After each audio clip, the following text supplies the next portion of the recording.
Olá pessoal, eu sou o César, nutricionista, e eu vim aqui trazer uma pergunta para vocês. Provavelmente vocês já pensaram nisso em algum momento aí da atuação de vocês, né? Ou até como pessoas que se interessam por alimentação, caso vocês não sejam profissionais de saúde, vocês eventualmente já passaram por essa dúvida. O que é uma pessoa que restringe a alimentação? O que é um comedor restritivo? Né? Se a gente fosse trazer até uma tradução aí dos termos em inglês que debatem o tema. O que é uma pessoa que faz dieta?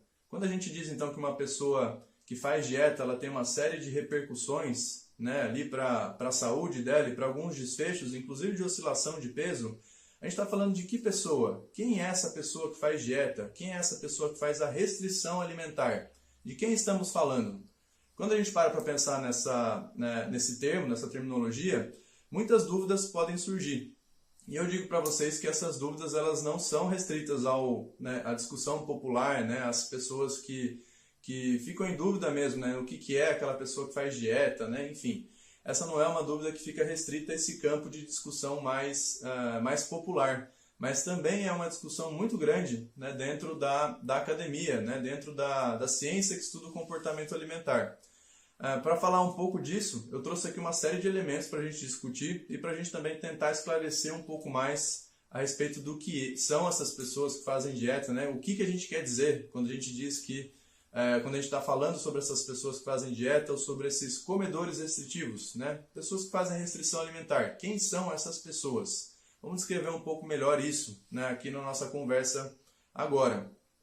Quando a gente começa a falar sobre isso, inclusive quando eu falo sobre isso, né, nas minhas aulas, né, os alunos acabam trazendo bastante essa dúvida também, né? Ué, mas a gente não trabalha também com dieta, né, em algumas circunstâncias específicas, né? Uma pessoa, por exemplo, lá que tem diabetes, uma pessoa que tem, por exemplo, uma síndrome ali específica, uma síndrome de intestino irritável, por exemplo, elas não têm dietas específicas? E a pergunta que eu faço então também para você, né, que se encontra nessa situação é: será que quando eu estou falando de dietas e de efeitos de dietas, né, efeitos da restrição alimentar sobre o comportamento alimentar, eu estou falando particularmente dessa pessoa que tem uma condição específica, né, que tem ali que fazer algum tipo de eliminação de algum alimento por conta de uma condição clínica? Será que é dessas pessoas que eu estou falando?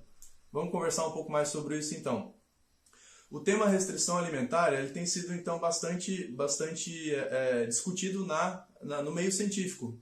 Eu mesmo estudo restrição alimentar no meu doutorado, né? Particularmente eu investigo efeitos de condições ambientais, né? E aí eu estou falando particularmente das redes sociais, então eu investigo o efeito do Instagram em particular sobre a restrição alimentar, né? Um dos elementos que eu investigo é a restrição alimentar. Então, será que as pessoas olharem alguns tipos de perfis de Instagram específicos, né? Por exemplo, aqueles perfis fitness, tem aí uma modificação, isso gera uma modificação, né, na maneira como ela enxerga a alimentação e o próprio corpo e a maneira até como ela restringe a alimentação? Essa é uma das coisas que eu investigo, né, ali no meu doutorado. E é um tema que é bastante importante para a gente entender todo esse cenário em que as escolhas alimentares acontecem atualmente. Eu também oriento um TCC, né, um trabalho de conclusão de curso na Faculdade de Saúde Pública, né, que é um trabalho do Leonardo Muniz, e ele está fazendo nesse trabalho também uma revisão sobre o que é essa restrição alimentar que é debatida nos artigos, né? Então ele está elencando ali quais são as terminologias, né, utilizadas para essa restrição alimentar, quais são ali as considerações, o que os autores consideram como restrição alimentar, quando a gente olha, né, todo o corpo de literatura a respeito desse tema. Isso é muito importante para a gente entender justamente aí o que queremos dizer quando estamos discutindo restrição alimentar e os impactos dessa restrição também, né? E aí, em particular, eu quero trazer aqui para vocês hoje, né, uma discussão que três estudos muito recentes fazem sobre essa temática, justamente para definir, né, para tentar definir ou aí colocar mais um norte, né, traçar caminhos para um bom entendimento do que é essa restrição alimentar. Então, quem que é essa pessoa que faz a restrição alimentar? O que é a restrição alimentar? O que é o dieter? Aquela pessoa que faz a restrição alimentar, que faz a dieta que a gente tanto fala, né? Quem são essas pessoas? Esses trabalhos que eu trago aqui para vocês são trabalhos de pessoas que estudam o tema faz bastante tempo. Então eu estou falando do Herman e da Polive, que são pesquisadores muito célebres nessa área, né, nessa área inclusive de restrição alimentar. Tem também discussões aqui do Lowy, que até faz contraposições ao Herman e à Polive, e o que eu quero fazer aqui é justamente trazer esses aspectos à tona. Vamos falar um pouquinho sobre isso então? Então quando a gente pensa nessa ideia de restrição alimentar, esse é um campo de estudo, né, que tem mais de 40 anos. Então a gente está falando de estudos que acontecem nessa área de restrição e tentativa de entender o que é essa restrição há mais de 40 anos. Então a gente já tem estudos há mais de 40 anos que tentam entender o que é isso, né? E é claro que isso vai resvalando na gente também, né, no nosso ambiente aqui, no nosso ambiente de comum discussão aqui, né, dentre leigos e tudo mais. E quando a gente pensa então nessa discussão, dois perfis de pessoas parecem emergir. Parece que existem grupos de pessoas, né, que se enquadram numa característica de restrição alimentar. Então a gente se coloca aqui na discussão de que existem pessoas que parecem, né, ser os dieters, que são aqueles que restringem a alimentação, e aqueles que não restringem. Né? Então a gente conseguiria, né, segundo esses estudos todos que vão sendo delineados, separar esses dois grupos, aqueles que restringem a alimentação e aqueles que não restringem. Mas quem que são esses que restringem a alimentação? Né? Esse grupo foi separado de que forma? Né? Como que ele foi estabelecido? Então a gente pega, numa linha histórica, o Herman e a Polive, né? A gente pega ali nos anos de 70 e 80, por exemplo, eles tentando delinear ali o que é essa restrição alimentar, e o que é esse comedor restritivo. Né? Eu estou trazendo aqui um termo do inglês que é o restraint eater, e justamente a melhor tradução, né, em português fica esse comedor restritivo. Mas vocês podem pensar que eu estou querendo dizer aqui a respeito da pessoa que faz a restrição alimentar, da pessoa que faz aquela dieta, que eu já vou definir também qual é essa dieta. Né?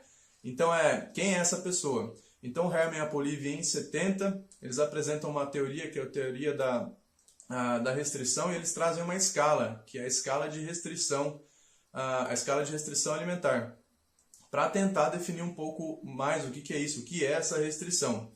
Então, a partir desse modelo teórico, eles identificam essas duas pessoas, né? E tentam, então, esclarecer quem é essa pessoa que faz a restrição alimentar. Né?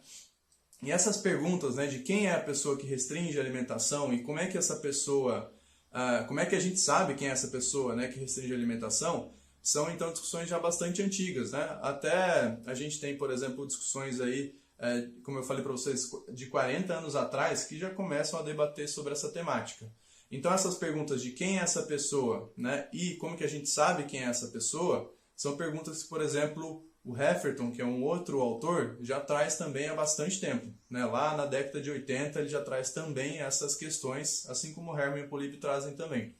Então a gente está falando aqui de uma tentativa de definição, né? Em relação a quem é essa pessoa que faz a restrição alimentar. E o que a gente vê, no final das contas, é que a pessoa que faz a restrição alimentar, né, e a restrição alimentar em si, é um construto, é um conceito bastante complexo. E esse conceito pode ser avaliado de diferentes formas. Interessante isso, né?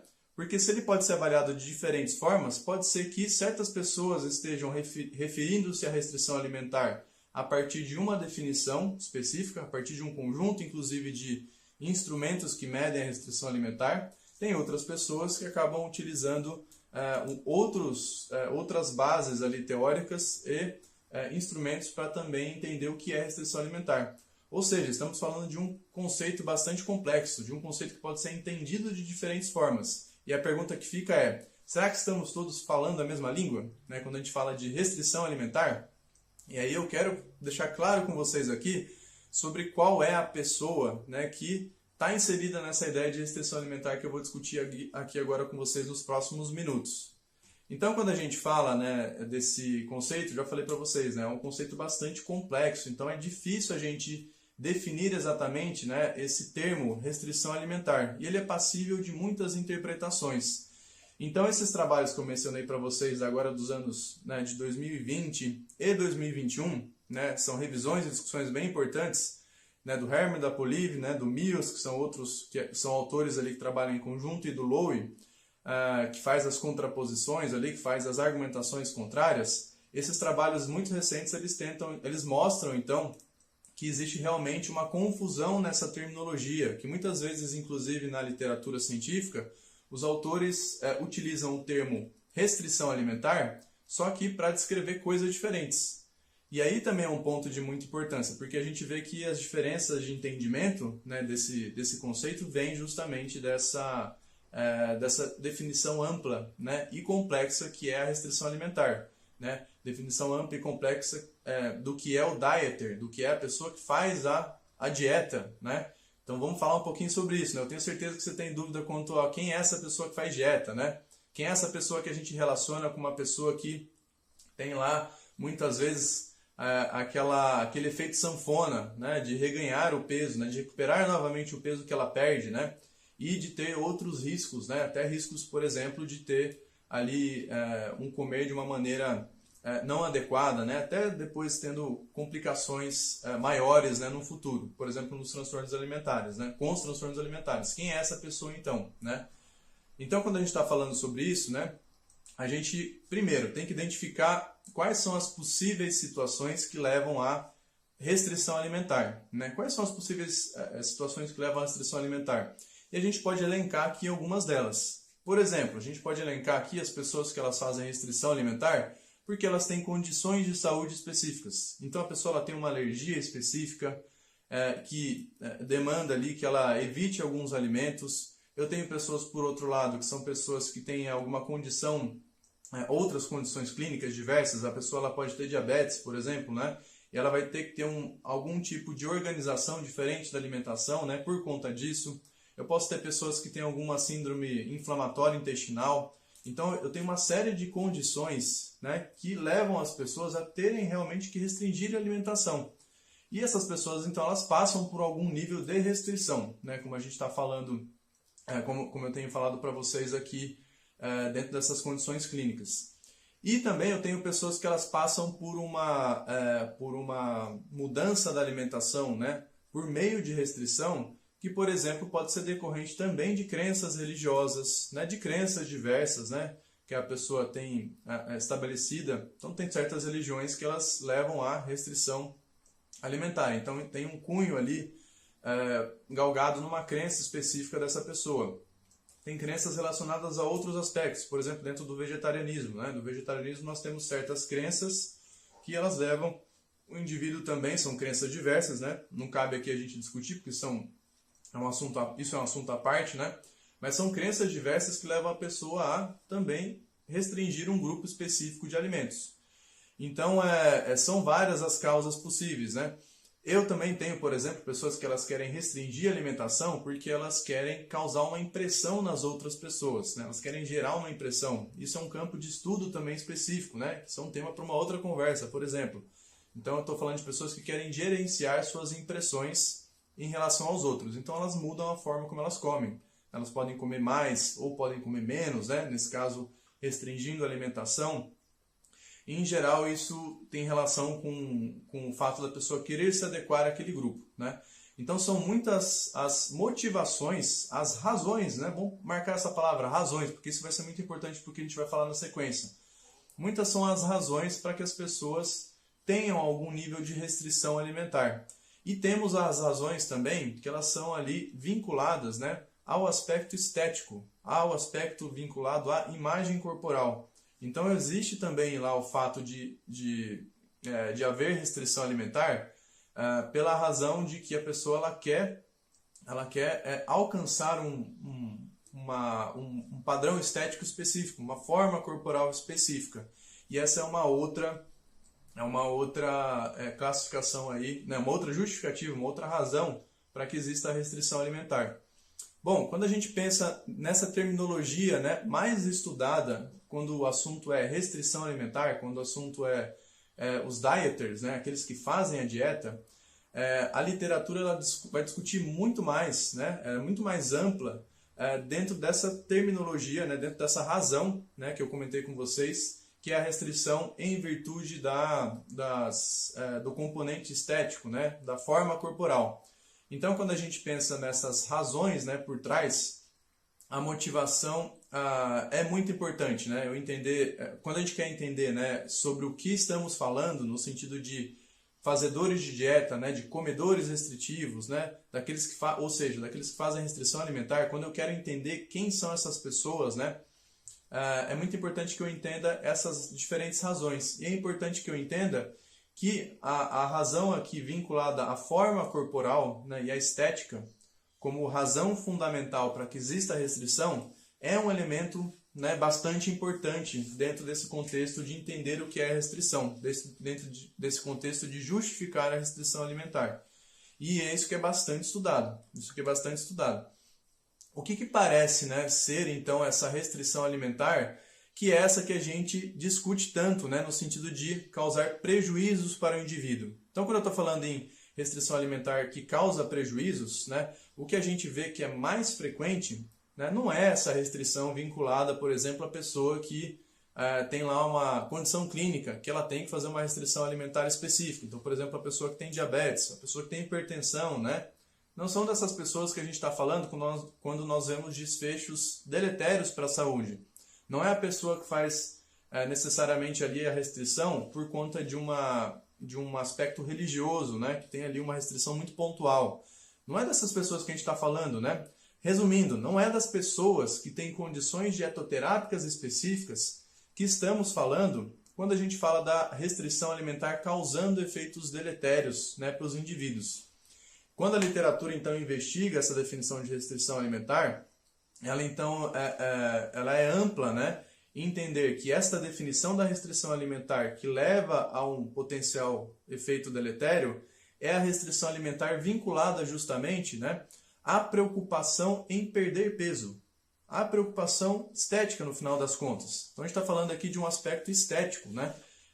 E vinculada à composição corporal, né, particularmente a perda de peso, como razão principal, né, da definição dessa restrição, desse comer restritivo, né, dessa maneira restritiva de comer, quando a gente pensa em efeitos deletérios. Então é disso que a gente está falando, né? E esse é o maior foco dessas revisões que eu falei para vocês dos últimos anos aí, né, que debatem essa definição do que é restrição, porque justamente se nota aí nessas revisões, né, que esse é a grande chave da questão, né? Preocupação com o peso corporal, preocupação estética, é aquilo que é mais amplamente estudado ali, né, quando o objetivo de estudo é a restrição alimentar, que leva a desfechos deletérios. Então é disso que a gente está falando quando a gente fala que dietas, por exemplo, né, elas causam prejuízos para o indivíduo. Não estamos falando de dietas que são ali vinculadas à dietoterapia. Não estamos falando de dietas vinculadas a certas crenças. Estamos falando de um conceito complexo, que a gente vai ver que é muito complexo, né? Que envolve uma restrição em decorrência de uma intenção, né, de perder peso. Então a questão do perder peso, né, a questão estética, né, como pano de fundo, é muito importante para entender o que é essa restrição que a gente tanto fala, o que é esse fazer dieta que tanto a gente fala. Então a gente está falando sobre este contexto, né, e não contextos dietoterápicos específicos. E o que acontece, né? Como a gente está falando de um conceito complexo, não um construto, a intenção de perda de peso ela aparece, né, ela se mostra também acompanhada de outras características do indivíduo, né, muito mais vinculadas até a uma mentalidade específica, né, a um conjunto de comportamentos específicos e não só da redução da caloria da dieta, né, por exemplo. E é muito comum a gente ver que as pessoas acabam até, né, protegendo essa ideia, né, querendo, né, defender essa ideia de dieta, né, de realizar a dieta, porque justamente elas não sabem do que a gente está debatendo, né? Na verdade, estamos debatendo um conceito bastante complexo, que não está restrito à restrição de energia, né, restrição calórica. Eventualmente, a gente tem restrição de energia em contextos específicos da nossa alimentação, inclusive para que essa alimentação, né, passe ali por alguma mudança, né? Eventualmente existem essas situações de redução de energia. Quando eu diminuo, por exemplo, o consumo de ultraprocessados e tudo mais, né? É muito possível que exista uma redução, né, da quantidade de energia que eu consumo, mas é sobre isso que a gente está falando, então, quando a gente fala dessa restrição alimentar. Esse é o ponto, né? Parece que a restrição de energia em si, ela ela não explica por completo o que é esse conceito, restrição alimentar, que a gente tanto debate, né? Que é o conceito dos dieters, daqueles que fazem dieta, né? Não basta ele restringir a alimentação, né? Reduzindo calorias, para explicar o que é essa pessoa, né?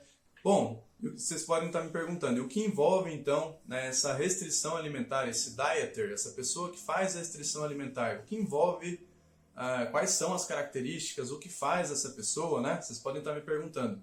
Então, o que parece emergir dessa discussão toda é que a pessoa, né, como eu já falei para vocês, ela não está ali restrita, né, a reduzir as calorias que ela ingere, mas ela parece ter todo um comportamento, né, comportamento que é bastante ambíguo, inclusive, em relação a uma série de coisas que ela faz. Então, ela pensa de um jeito específico, então existe uma mentalidade específica, existe um conjunto de atitudes específicas que explicam essa pessoa que faz dieta, que explicam esse dieter, né, essa pessoa que faz a restrição alimentar.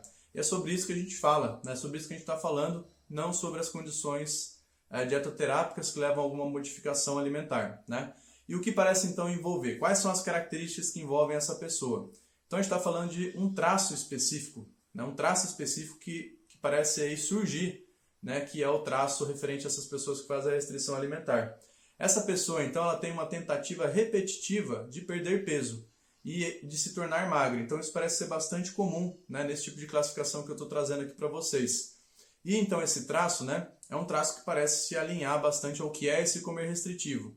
Então é importante a gente destacar que nessa discussão o que é relevante é eu pensar no que a pessoa faz, o que ela está fazendo, o que ela faz para alcançar aquilo, né, que no caso é a perda de peso, e quem é essa pessoa, ou seja, tem um aspecto da identidade dessas pessoas que também parece definir a existência delas, né?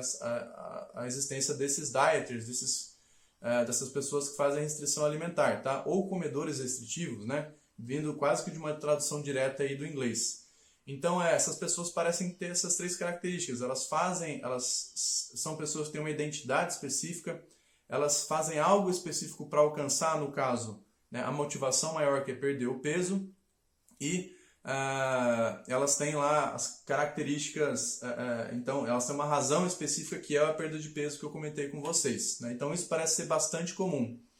Então a gente está falando aqui de restrição de energia, né? Parece que a tentativa de restrição de energia, é importante isso ficar claro, né? Então as tentativas, a motivação de restringir a energia, as flutuações de peso parecem fazer parte também da caracterização dessa pessoa que faz a dieta restritiva, né? E também o contexto de realização lá da tentativa, aliás, de realização da restrição energética, né? Perda de peso eventual e depois, né, recuperação desse peso, né? Então esse efeito de ioiô também parece ser bastante específico quando a gente pensa nessa caracterização do que é o comedor restritivo, do que é o dieter, aquele que faz a dieta. Então isso é bastante comum, né?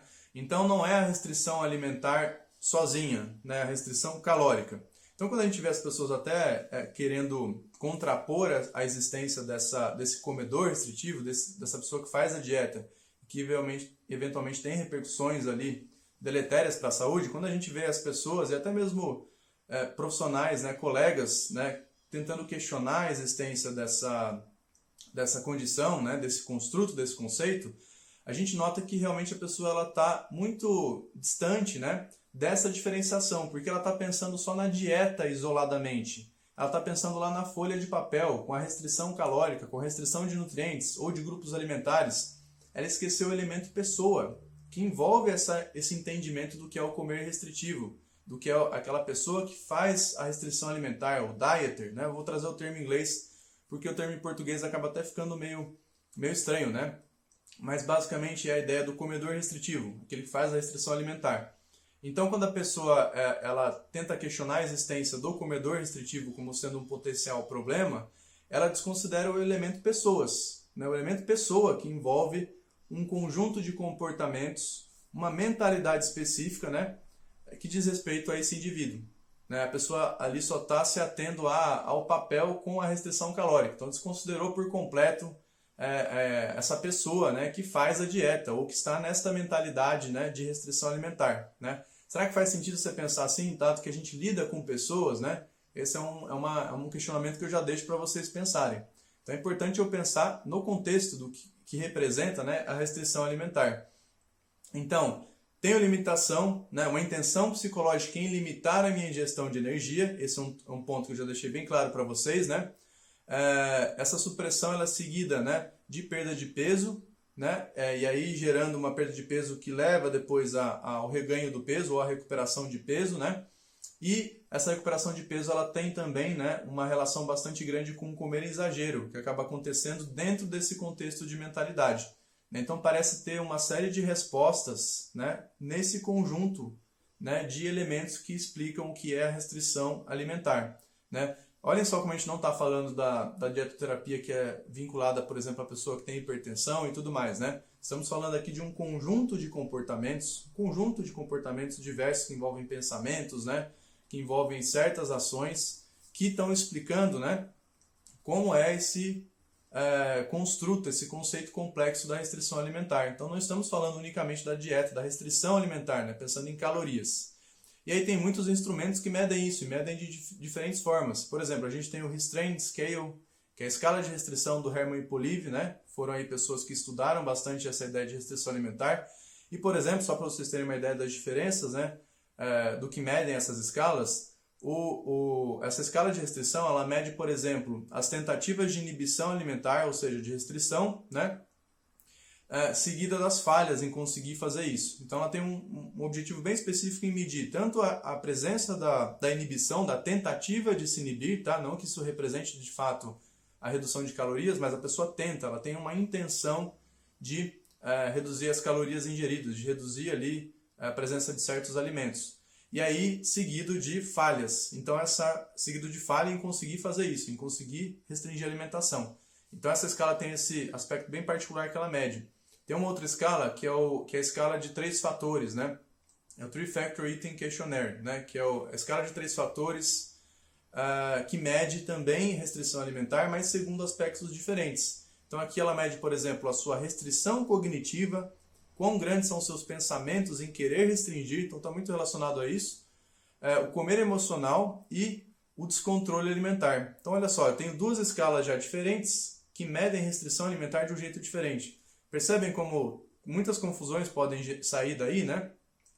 E aí essa escala, por exemplo, ela tem uma intenção muito grande de medir o sucesso da restrição alimentar, né? Se ela teve sucesso ou não. Então, o que sai, né, de todas essas variáveis aí que são medidas é o sucesso ou não. Bom, falei para vocês dessas 2 escalas, eu ainda tenho uma outra escala, né, um outro exemplo, uma terceira escala, que é a escala holandesa, que o nome da escala, a sigla da escala é a DEBQ, que é uma escala holandesa que mede também aspectos de restrição alimentar. E o que essa escala ela traz como informação? Qual é o enfoque dela? Ela enfoca nas tentativas de inibição alimentar, né, de restrição alimentar, nesse sentido mais amplo do que a restrição, né, inibição mesmo, e a vulnerabilidade do indivíduo, né, aos aspectos ambientais, às pistas ambientais, uma vez que ele se inibe, uma vez que ele se priva de alimentos, né, uma vez que ele tem esse evento de restrição. Ou seja, nós temos 3, né, instrumentos aqui que eu comentei com vocês, que eles têm enfoques diferentes. Então eles enxergam a restrição alimentar, o comedor restritivo, né, o dieter, de maneiras diferentes. E olha só, né, isso acaba gerando muitos aspectos ali de divergência quando a gente quando a gente vê que existem diferentes entendimentos sobre o que é restrição alimentar. Então, muito importante a gente destacar isso, né? Bom, o que não pode ser negado, né? O que a gente não pode desconsiderar quando a gente fala da restrição alimentar? Restrição já nesse contexto mais complexo, já pensa já que não é só a redução da caloria, tá? A gente está falando aqui de um aspecto mais complexo, é um construto mesmo, é um conceito, né, que envolve ali muitos elementos. Esse conceito, né, da restrição alimentar, ele tem, né, um impacto bastante grande quando a gente vê desfechos diversos, né? Nós temos, por exemplo, estudos clínicos em modelos animais, né, por exemplo, que eles verificam que uma vez restrita a alimentação, uma vez, né, reduzida essa alimentação, né, falando do modelo animal, né, que é um modelo já que tem ali, claro que tem limitações esse tipo de trabalho, né, mas a gente vê que a indução dessa restrição alimentar, por si só, né, quando o modelo, né, quando aquele modelo animal ele é apresentado, né, ele passa a poder comer novamente, né, e é colocado em situações em que há alimentos mais ricos em energia, existe um reganho, uma recuperação desse peso, né, e essa recuperação de peso, conforme ciclos vão acontecendo de restrição alimentar, né, e disponibilização de alimentos, esses ciclos vão acontecer, nesses ciclos, né, o reganho de peso é cada vez mais rápido, né, a recuperação do peso é cada vez mais rápida. E a dificuldade de perder novamente o peso em um novo ciclo, né, ela a dificuldade de perder peso é maior, né, então leva-se mais tempo para perder peso quando esse modelo animal passa por uma nova restrição. Ou seja, né, a restrição nesses casos ela está levando a um reganho, a recuperação de peso cada vez mais rápida e uma dificuldade de perder peso em virtude da restrição cada vez maior, né? Ah, César, mas você está falando de modelo animal, né? São ratinhos e tudo mais, né? Claro, né? Tem muitas limitações esses trabalhos, assim como toda pesquisa tem suas fragilidades. Mas temos também estudos que são longitudinais, né? Que eles mostram que, por exemplo, dentre humanos mesmo, então estou falando agora de modelos humanos, né? Que fazem que são esses chamados wave cyclers, que fazem esses ciclos de perda e recuperação de peso, é sempre muito comum, né, esse contexto de ganho cada vez mais rápido de peso e dificuldade cada vez maior de perder o peso, né? Por exemplo, o Field e os colaboradores, né, são autores que têm investigado esse tipo de aspecto. Então nós vemos que existe esse efeito realmente, né, da restrição alimentar, aqui nesse caso no contexto humano, envolvendo toda essa condição, né, complexa que eu estou explicando para vocês, e que isso tem desfechos, né, desfechos para, por exemplo, reganho de peso, quando a gente pensa ali em médio e longo prazo.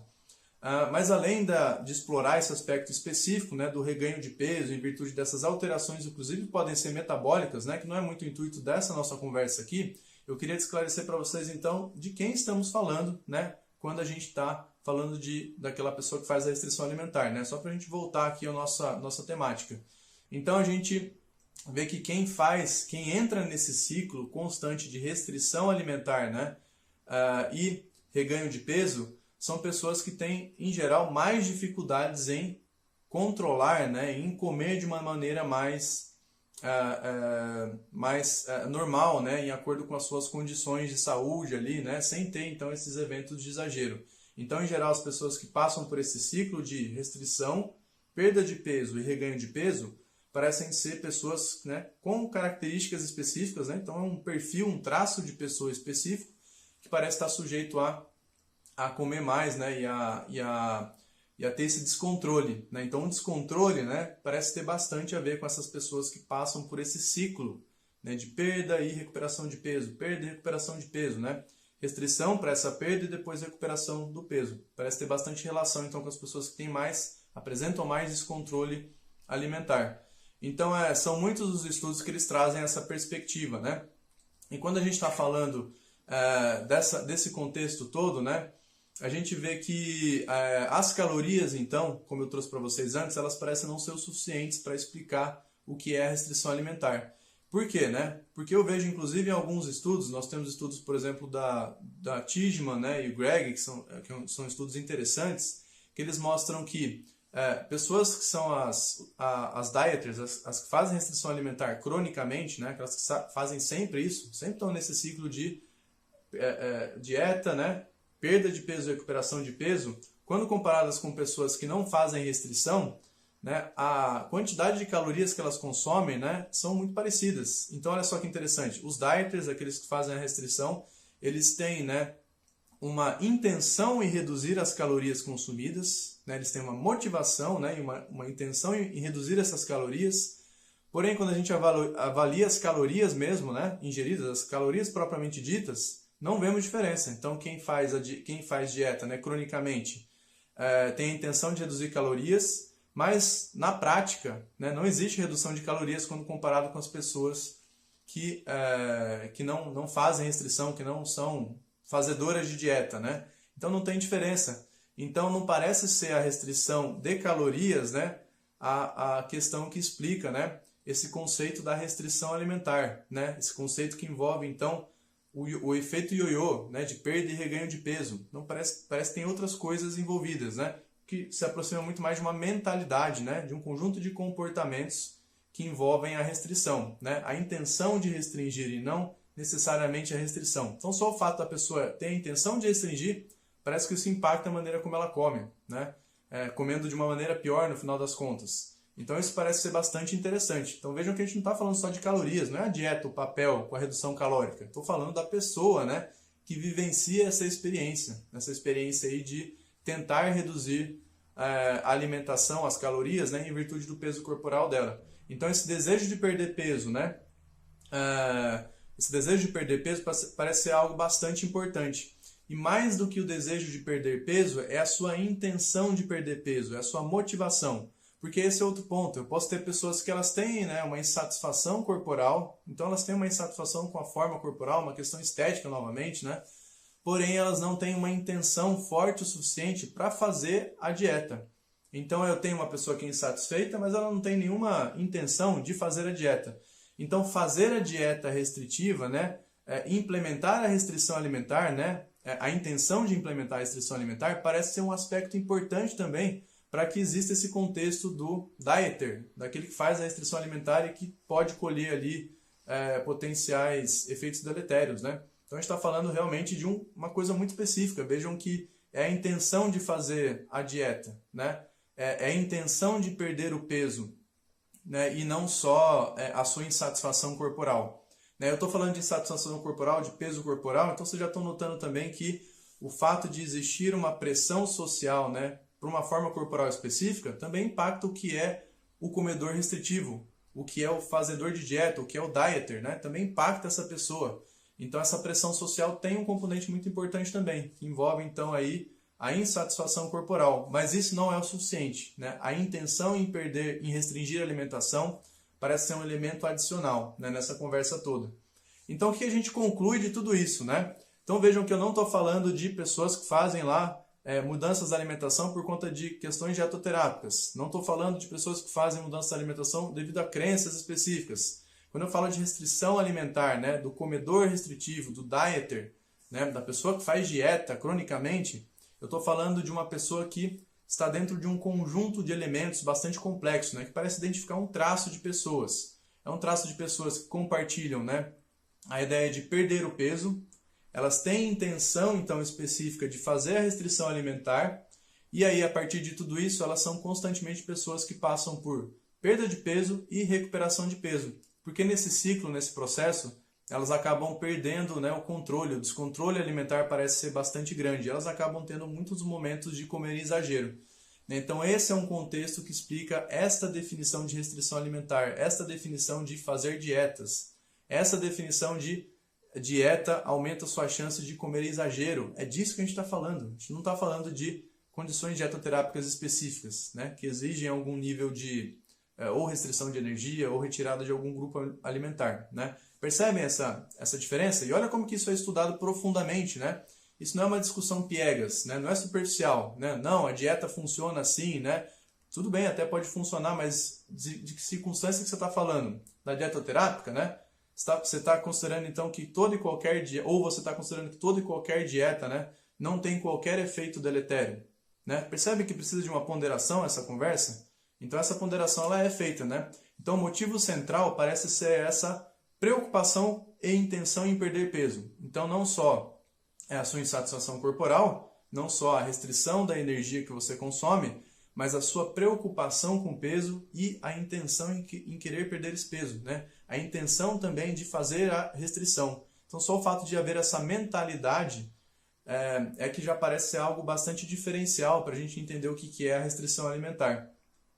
Então, a pergunta que eu queria deixar para vocês aqui no final das contas, né, pensando que a gente definiu muito bem isso, né, agora, né, aí trouxe vários pontos que são discutidos recentemente, vocês pensam, por exemplo, que há alguma vantagem, né, de uma pessoa que é eutrófica, que tem um corpo padrão, né? Existem vantagens dela fazer restrição alimentar, dado que existe todo um contexto que pode aumentar a chance dessa pessoa ter eventos de comer exagero, né, piorar a alimentação. Então, será que vale a pena essa restrição alimentar para esse conjunto de pessoas que não tem nenhuma questão de saúde específica, que elas não têm, que elas estão dentro, que elas inclusive estão dentro de uma faixa de eutrofia, né, mas elas estão querendo essa restrição apenas por questões estéticas. Será que todos esses efeitos, esses ciclos, né, de perda e reganho de peso, recuperação de peso, né, comer e exagero, que podem decorrer, né, de uma mentalidade de restrição, será que vale a pena para essas pessoas, né,